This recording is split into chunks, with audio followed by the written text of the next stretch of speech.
तो हम लोग ग्रुप थ्योरी में ग्रुप आइसोमॉर्फिज्म के रिगार्डिंग क्वेश्चन सॉल्व कर रहे थे।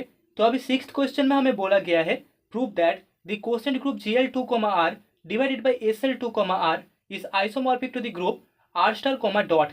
तो यहाँ पर Gl2, का मतलब है रियल नंबर में general linear group of order 2, जो कि डिफाइंड होता है Gl2, is equals to element A belongs in AM2 cross 2 R, real number में 2 क्रॉस 2 का मैट्रिक्स, जहां पर determinant of A equals to हमें 0 मिलता है। ठीक है, डेट A का वैल्यू इक्वल्स टू 0 होता है।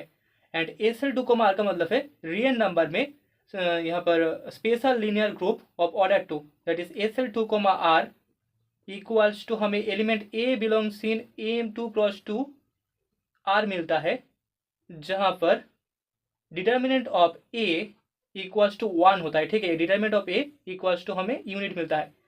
And that is isomorphic to R*, dot, मतलब कि the multiplicative group of all non zero real numbers. ठीक है, सो हियर हम बोल सकते हैं R*, dot is equals to all multiplicative group except 0, मतलब कि हमें रियल नंबर का ग्रुप मिलेगा जहां पर 0 एलिमेंट नहीं होगा। ओके, सो अभी हम लोग एक मैपिंग कंसीडर करते हैं।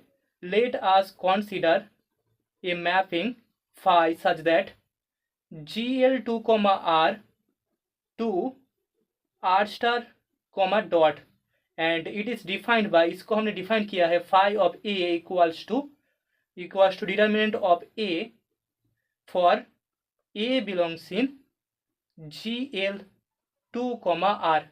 ठीक है, यहां से हम लोग मान लेते हैं let A and B belongs in Gl2, R।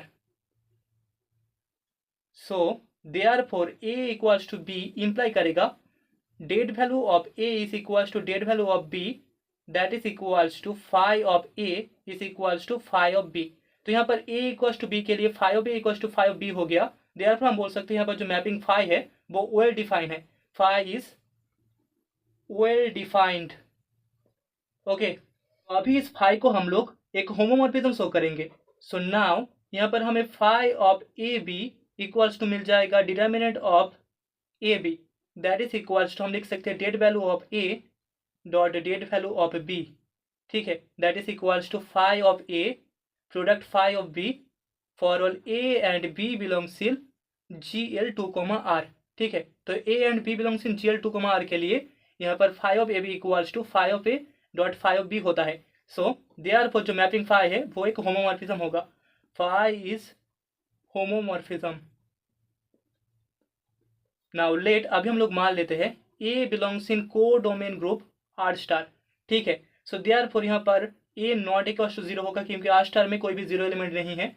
So taking A equals to A0, 0, 1 belongs in Gl2, R, हम बोल सकते हैं देयरफॉर यहाँ पर हमें phi ऑफ A, इस एलिमेंट A का हमें एक इमेज मिलेगा, that is equals to det A, that is equals to A। Okay, so therefore हम बोल सकते हैं यहाँ पर phi एक सर्जेक्टिव मैपिंग है। phi is surjective. Okay, so हमने यहाँ पर शो कर दिया phi Gl2, R to R*, dot is an onto mapping. Surjective का दूसरा नाम होता है ऑन टू, तो यहाँ पर ऑन टू होमोमॉर्फिज्म हो जाएगा। ठीक है, onto homomorphism. Okay, so therefore by first isomorphism theorem हम बोल सकते हैं यहाँ पर domain group Gl2, R divided by ker phi isomorphic to हमें मिल जाएगा कोडोमेन ग्रुप R*, डॉट। यहाँ पर हमें इस कार phi का वैल्यू चाहिए। सो हियर हम बोल सकते हैं kernel of phi equals to, by definition हमें A belongs in Gl2, R मिल जाएगा, जहाँ पर phi of A equals to 1 होता है। ठीक है, A का इमेज इक्वल्स टू हमें 1 मिलेगा, that is equals to A belongs in Gl2, R such that determinant of A equals to 1, that is equals to होता है Sl2, R। ठीक है, सो हियर हमें मिल चुका है Gl2, R divided by Sl2, R is isomorphic to R*, dot. Okay, that is the result. तो अभी 7th question में हमें बोला गया है जी एक मल्टीप्लिकेटिव कम्यूटेटिव ग्रुप है ऑफ ऑर्डर 8। तो यहाँ से हमें प्रूव करना होगा mapping phi such that G to G defined by phi of x equals to x cube for x belongs in group G is an isomorphism. तो solution में we have G is a multiplicative commutative group. G हमारे पास एक multiplicative commutative group है। Okay, commutative group of order 8, मतलब कि यहाँ पर order of G equals to हमारे पास 8 है एंड फाई एक मैपिंग है G to G which is defined by phi of x equals to x cube for x belongs in group G. Okay, तो अभी हम लोग मान लेते हैं A and B belongs in group G. So therefore यहाँ पर ए बी भी ग्रुप जी का एलिमेंट होगा। नाउ हमें phi of A B equals to मिल जाएगा ए बी का cube that is equals to A cube B cube and that is equals to हम बोल सकते हैं phi of A into phi of B. Phi of A का value equals to A cube होता है and phi of B का value equals to B cube होता है for all A and B belongs in group ji.